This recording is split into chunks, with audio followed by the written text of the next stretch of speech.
I want to talk about a strategy that's not only great for generating consistent income, but also works surprisingly well on low volatility ETFs.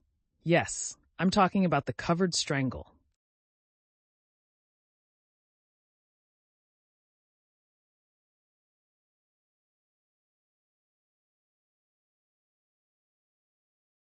You've probably heard of covered calls or even selling puts, but combining them into a covered strangle can be a super effective strategy, especially when implied volatility IV is low.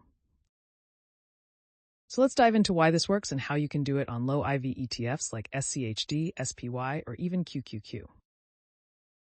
A covered strangle is a strategy where you hold shares of an ETF and then simultaneously sell a call and a put at different strikes.